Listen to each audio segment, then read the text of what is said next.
अल्हम्दुलिल्लाह नहमदुहु व नस्तईनुहु व नस्तगफिरुह व नु'मिनु बिही व नतवक्कलु अलैहि व नऊज़ु बिल्लाहि मिन शुरूरि अनफुसिना वमिन सय्यिआति अअमालिना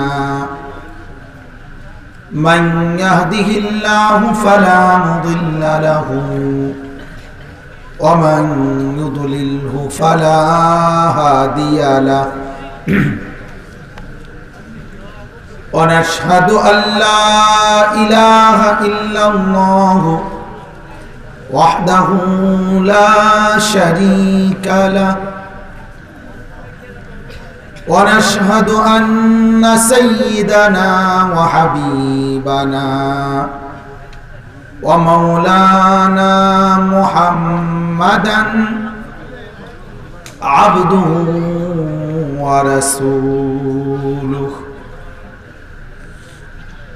أما بعد فأعوذ بالله من الشيطان الرجيم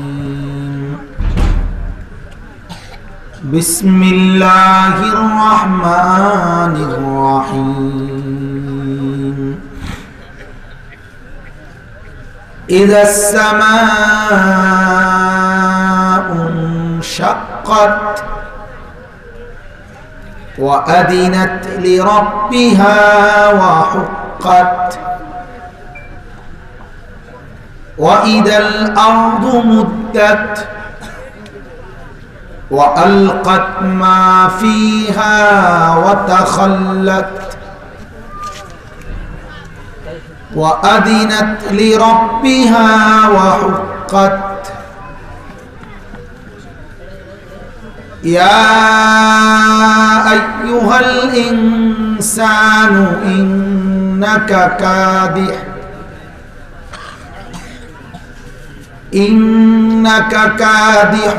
إلى ربك كدحا فملاقيه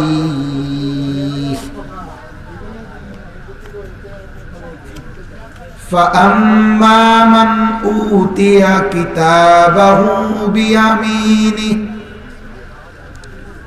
فسوف يحاسب حسابا يسيرا وينقلب إلى أهله مسرورا وأما من أوتي كتابه وراء ظهره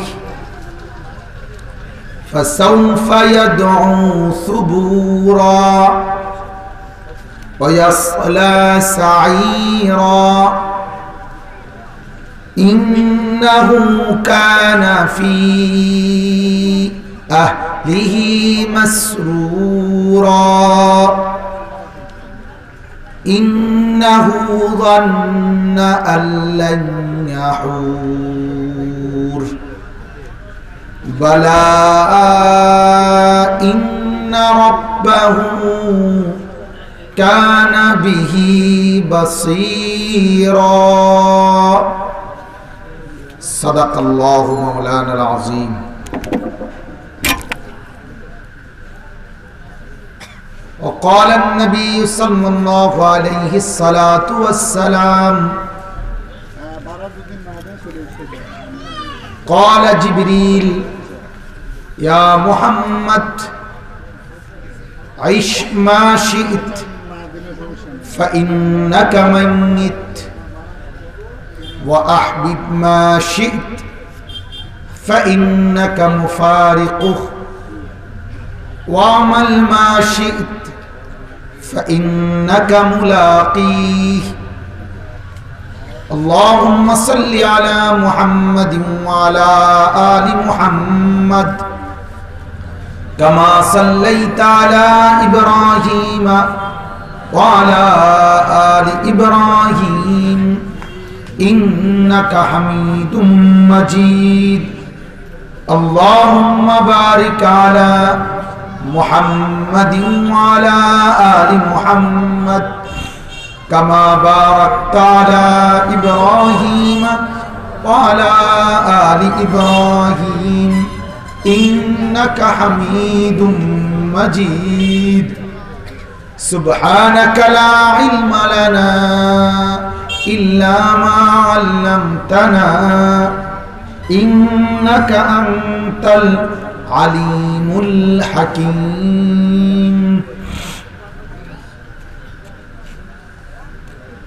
الحمد لله আল্লাহ পাক রব্বুল ইজ্জত জুল জালাল আল ইকরামের ফজল করম রব্বুল আলামিনের অপরিসীম ইহসান মেহেরবানি দয়া আল্লাহ তাআলা আমাদেরকে আজ 7 ফেব্রুয়ারি 2021 রোজ রবিবার शेखुल इस्लाम अल्लामा शाह अहमद शफी रहमतुल्लाह अलैह नगरी जन्मभूमि जिला चट्टग्राम जिलार बहु उलामाए केरामेर स्मृतिधन्य उपजेला बुजुर्गाने दीनेर स्मृतिधन्य उपजेला सन्दीपेर माइट भांगा अत्र अंचले आज के दारुल हुदा माद्रासाय हाफिज छात्रदेर पागड़ी प्रदान उपलक्षे बराबरेर मतो आयोजित आजकेर এই মোতাবারক ওয়াজ মাহফিলে অগণিত উলামায়ে কেরামের উপস্থিতিতে আহলুল্লাহদের সোহবতে আল্লাহ তাআলা আমাদেরকে কোরআন ও সুন্নাহর কিছু কথা শুনবার উদ্দেশ্যে এতটা সময় পর্যন্ত অপেক্ষা করে সবরের সাথে বসবার তৌফিক দান করেছেন এজন্য সকলেই বলি আলহামদুলিল্লাহ সম্মানিত হাজিরিন প্রতিটা ফাঁকা জায়গায় যিনি কষ্ট করে বসবেন বুখারী শরীফের হাদিস নবী পাক সাল্লাল্লাহু আলাইহি সাল্লাম বলছেন মান রাআ ফুরজাতান ফাজালাসা ফিহা ফাকাদ আওয়া ইলাল্লাহ যে ব্যক্তি কোনো দ্বীনি মজলিসে ফাঁকা জায়গা দেখে অতঃপর নিজে তা পূরণ করে বসলো আল্লাহর নবী সাল্লাল্লাহু আলাইহি সাল্লাম বলেন সে যেন আল্লাহ তাআলার কুদরতি ঠিকানায় পৌঁছে গেল আল্লাহর আশ্রয়ে চলে গেল এজন্য এটা অনেক বড় ফজিলত যে ফাঁকা জায়গা পূরণ করে বসা मेहरबानी करे रसूलुल्लाह सल्लल्लाहु अलैहि वसल्लमेर हादिस शुनबार परे आमादेर एकटु नड़ाचड़ा करा दरकार छिलो किन्तु नड़लेन ना तो ताहले तो नबी पाक सल्लल्लाहु अलैहि वसल्लमेर कथातेও যাদেরকে নড়ানো যায় না তো তাদেরকে কি দিয়ে নড়াবে বলেন এর চাইতে ভালো কথা কোত্থেকে আনা এর চাইতে দামি কথা কোত্থেকে আনা বলেন এজন্য মেহেরবানি করে সবাই সবাই বারবার কয়েকবার নড়াচড়া করা যাবে না একবারই কষ্ট করে আরেক ভাইয়ের জন্য জায়গা করে দেন এবং জমে বসলে বরকত হবে আর যত ভাই রাস্তায় দাঁড়িয়ে আছেন আমার অনুরোধ যদি মনে করেন 5 মিনিট শুনবেন 5 মিনিট ওই 5 মিনিট ভিতরে বসে শুনেন মেহেরবানি করে বসবার শুনবার আদব এটা আল্লাহর কথা শুনবার আদব জুতা খুলে বসে পড়া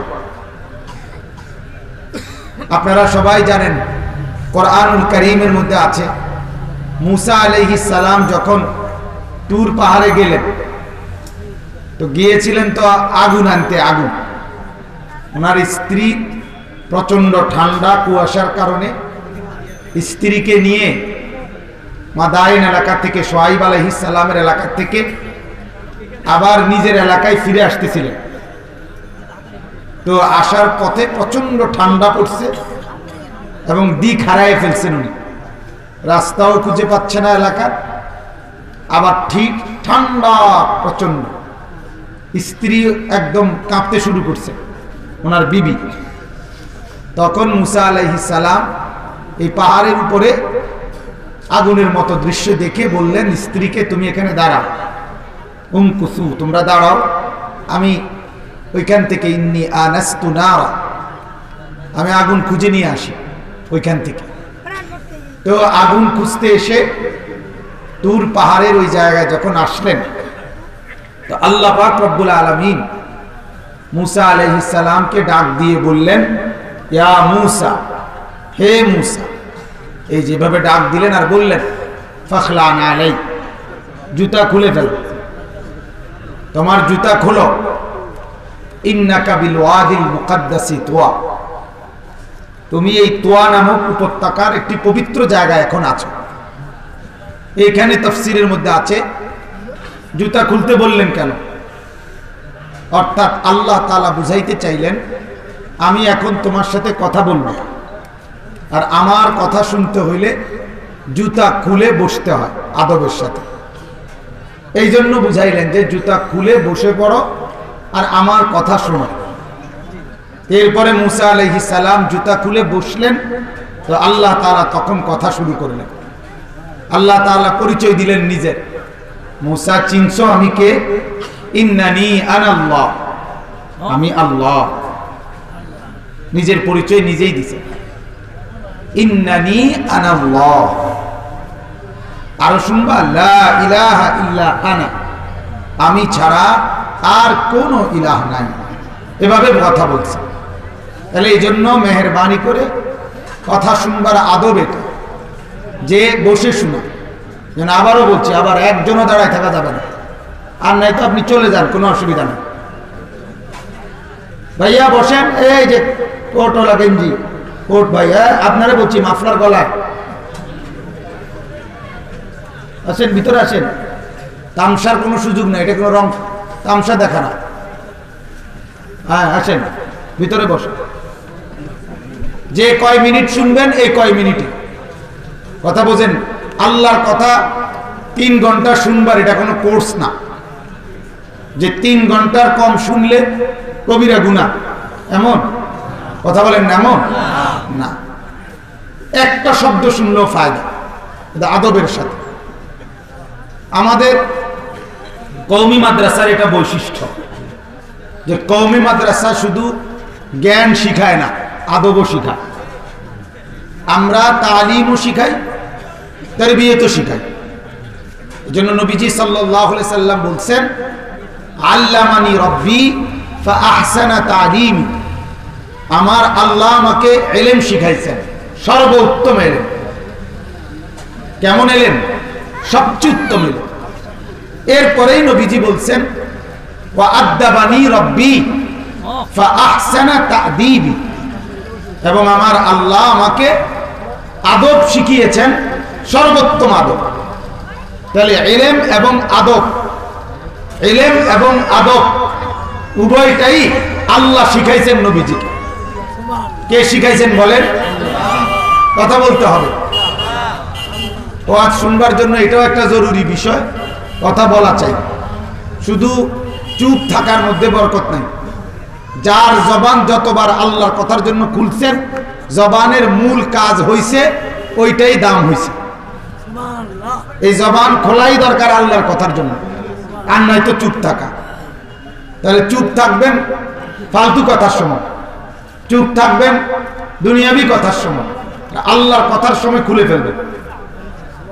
নবীজি সাল্লাল্লাহু আলাইহি সাল্লাম বলেন, কুল খায়রান, যা বলো তো ভালো বলো, বা ইল্লা ফাসমুত, আর নয়তো চুপ থাকো।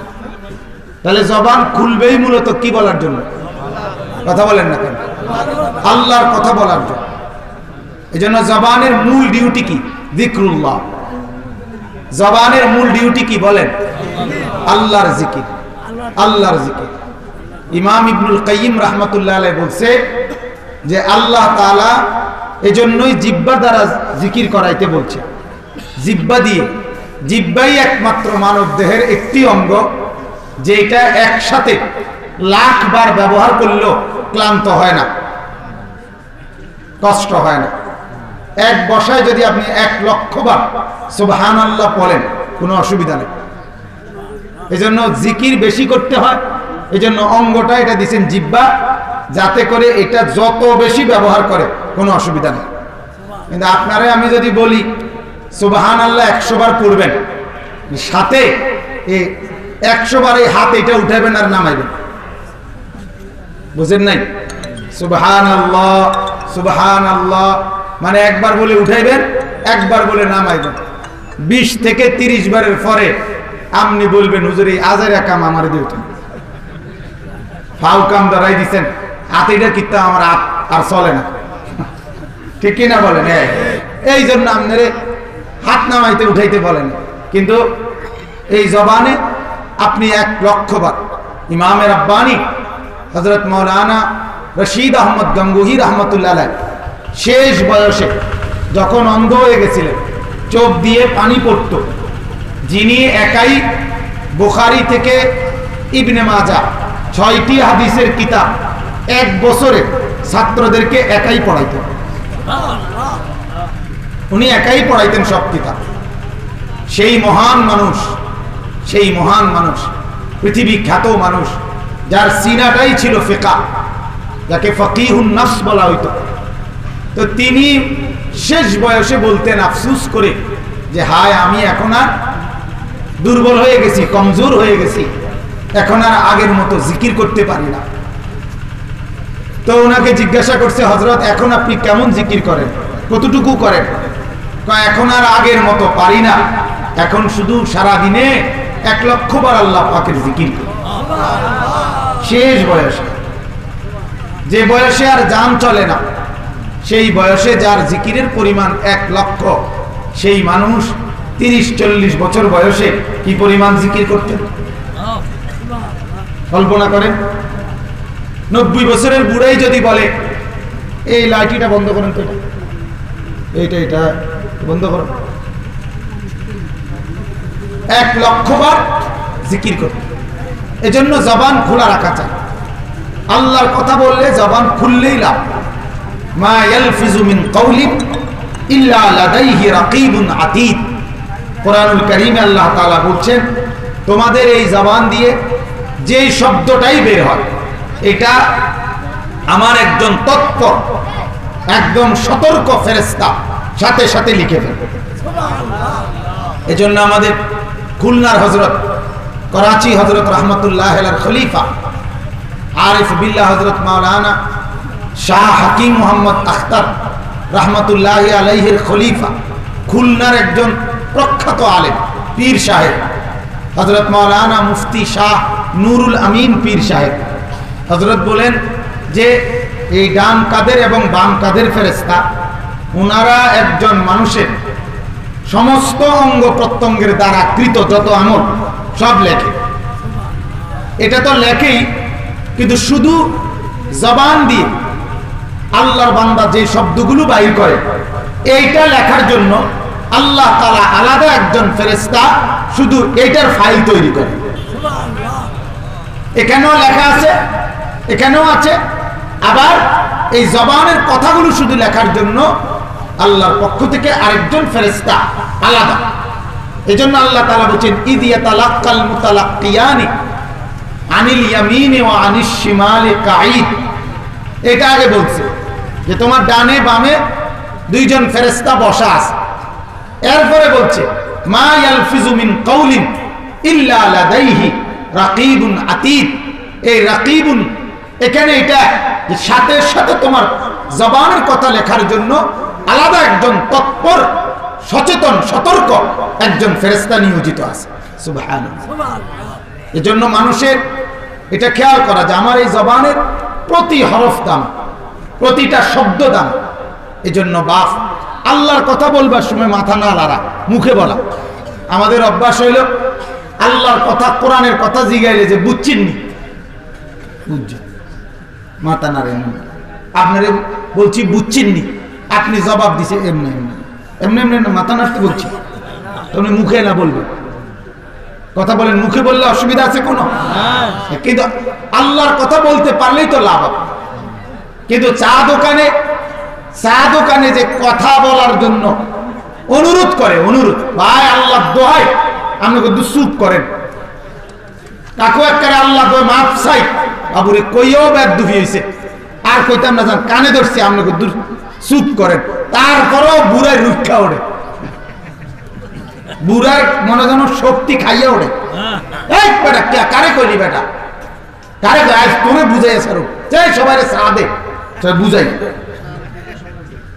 তাইলে ওই সময় উনারে থামানো যায় না, আর এই সময় উনার মুখ দিয়া শব্দ বাহির করা যায় না। ঘটনাটা কি বলে? বরঞ্চ এই সময় কথা বের করা উচিত, ঠিক কি না বলেন? মুসা আলাইহিস সালামের কথা বললাম।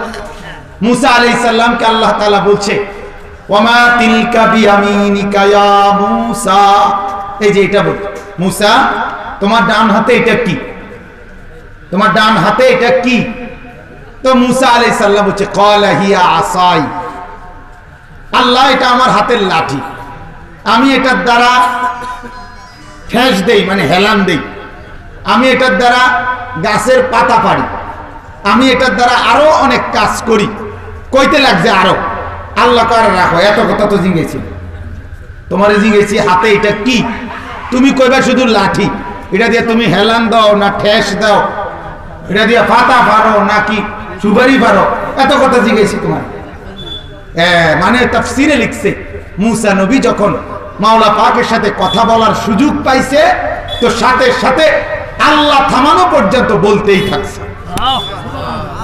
বন্ধুর সাথে কথা বলার সুযোগ পেলে এজন্য বলতেই থাকছে, এজন্য মুসা কথা বলতেই থাকতেন, এজন্য ওনার নাম কালিমুন। আল্লাহর কথা বলতে, আল্লাহর সাথে কথা বলতে পারলে সুযোগ তখন বেশি বলা, বেশি বলা। নামাজের মধ্যে সুবহান রাব্বিয়াল আযীম 3 বার পড়ছেন, এখন আপনার দেখতেছেন ইমাম সাহেব রুকুর থেকে দাঁড়ায় না, আপনার দায়িত্ব আপনি কিচ্ছা বইয়া দেওয়া নাকি? আপনি পড়তে থাকেন আরো, বুঝেন নাই কথা? আপনি তাসবিহ আরো পড়েন, সুবহান রাব্বিয়াল আলা, ইমাম সাহেব আপনি 3 বার পড়ার পরও দেখতেছেন উঠতেছে না, তাহলে আপনি চুপ থাকা, আপনি আরো পড়েন, আরো পড়তে থাকেন। সূরা সুন্নাত নামাজের মধ্যে, নফল নামাজের মধ্যে, কেমনে বুঝানো এটা? কথা ছিল সুন্নাত নামাজে, নফল নামাজের সূরা কেরাত লম্বা হবে। ফরজ নামাজের ক্ষেত্রে আল্লাহ রাসূল সাল্লাল্লাহু আলাইহি ওয়াসাল্লাম বলছে, ওয়াক্তাদি বিদুআফাইহিম, দুর্বল নামাজি থাকে, বুড়ো থাকে, মাজুর থাকে, এজন্য ফরজ নামাজ পড়ানোর ক্ষেত্রে বলছে কেরাতের দিকে খেয়াল রাখবা যাতে বেশি লম্বা না হয়। হাদিসে আছে আল্লাহ রাসূল সাল্লাল্লাহু আলাইহি ওয়াসাল্লাম হযরতে মুআয ইবনে জাবাল রাদিয়াল্লাহু তাআলা আনহু, তিনি মাগরিব